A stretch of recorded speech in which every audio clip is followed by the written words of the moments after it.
Hello, everyone. My name is Pam Jordan, and I'm here to do an informative speech on what is foster care. You see, all my life, my family has been helping families in transition. I used to just think we were just having this great big sleepover. I had no idea what was going on until much later on in life. That's when I realized what was going on, and my family was helping other families in crises. And my family knew nothing about foster care and the benefits of it. Neither did myself. It wasn't until I got a call from a friend of mine needing some help. And when I got to her home, I realized, I found out actually that she was fostering some kids and she needed, a little help with babysitting and whatever. They had behavior issues. They were also young, and it was just her by herself. So, I was eager to help. And after she got through telling me the story and how she got involved and what she did to get involved, I knew right then that I wanted to get involved as well. So I signed up for the next foster care class with the Department of Social Services. We all know someone that isn't always helping, and it could be you. So I hope that you take this information and use it to your benefit. The things that I will be discussing in this speech will be what is foster care? Why do children come into care? The types of foster care and the types of placement. Foster care is a temporary service provided to children when they can no longer stay with their caregiver. And a caregiver could be their parent or their aunt, their uncle, a friend of the family, someone that they deem really close to the family. And what the caregiver's responsibility is to provide all of that child's primary needs. And their primary needs consist of housing, clothing, seeking the medical attention and things of that sort. According to childwelfare.gov, we have over 407,000 children in foster care across the nation. According to fostercarecapacity.com, in 2022, there were 11,213 children in foster care in the state of North Carolina. Why do our children come into care? They come into care because they've been abused, neglected, or they have a safety concern.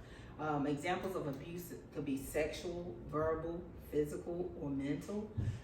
An example of neglect is not feeding your child or seeking medical attention when they're sick or injured. And the combination of the two is a safety concern. When a person is abusive or neglect children, that definitely does raise a safety concern, and that will cause a child to go into care if you fall up under one of those three things. There are two types of foster care. There's therapeutic care and there's non-therapeutic care. Therapeutic foster care is specialized training to care for a variety of social, emotional, behavioral, and medical needs of that child. That's according to childwelfare.gov. Non-therapeutic, and sometimes called traditional care, is a foster care that provides the caring, the safety, and the security that a child or the adolescent needs, no matter what the need may be. That's according to StepstoneYouth.com.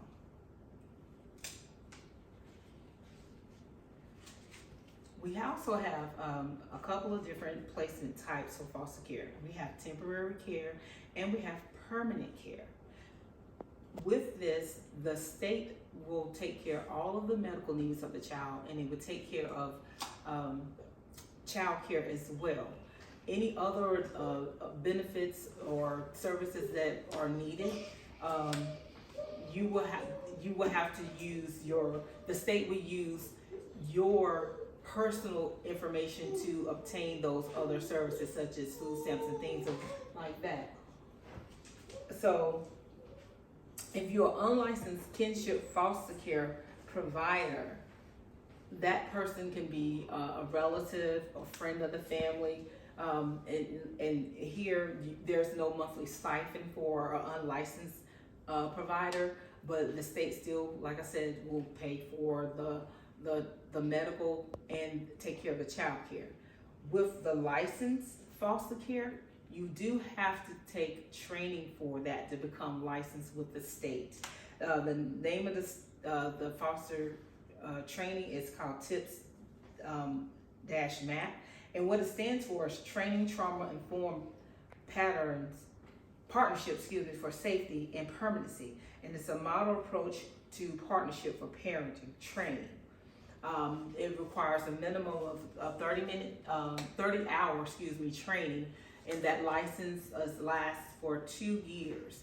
And to relicense, you have to take 10 hours of in-service training per year in order to relicense. There's a criminal background check ran on you. Also, they come into your home and make sure and assess for safety, make sure that it's a good fit for the child. And there's also a monthly stipend that you will receive as a licensed foster care provider. You do still have to take care of any other outside out-of-pocket expenses for the child. And these unlicensed kinship foster care and licensed foster care, they are considered temporary care or temporary placement care for the foster child. The next type of placement is a permanent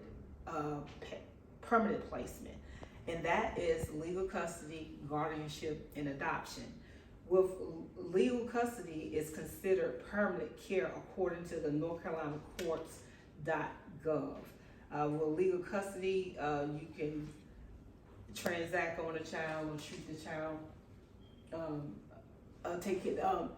handle any of the child's necessary needs with no problem. With legal custody, though, you can be challenged at any time by the courts, and it can be reversed at any time for any reason. They can come through and reverse that. So it's not your most stable type of permanent care as a custodial parent, but that is one of the permanent care types. The next type is guardianship. Guardianship is, hit the wrong button, sorry.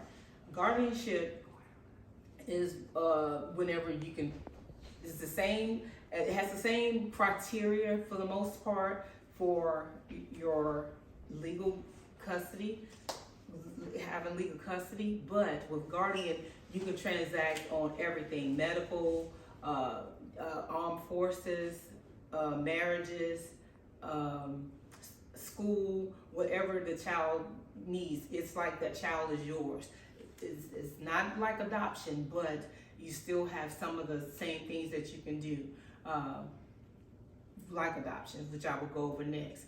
But with guardianship also, that in order for a guardianship to be overturned, the court have to find the parent fit and the caregiver unfit.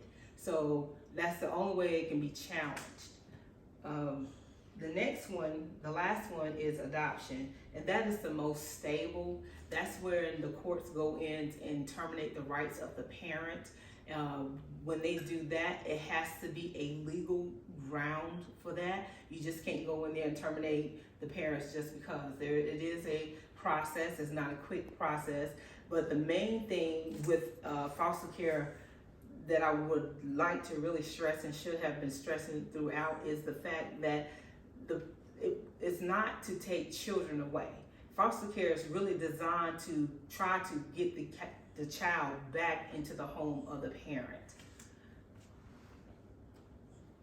Now that you know what foster care is, why it's needed, the types of foster care, the types of placement, why children come into placement, I hope that you are able to use this information to make a better informed decision as if you want to get more involved, or please be able to share it with others that would like to help, be the glue to help families stay together.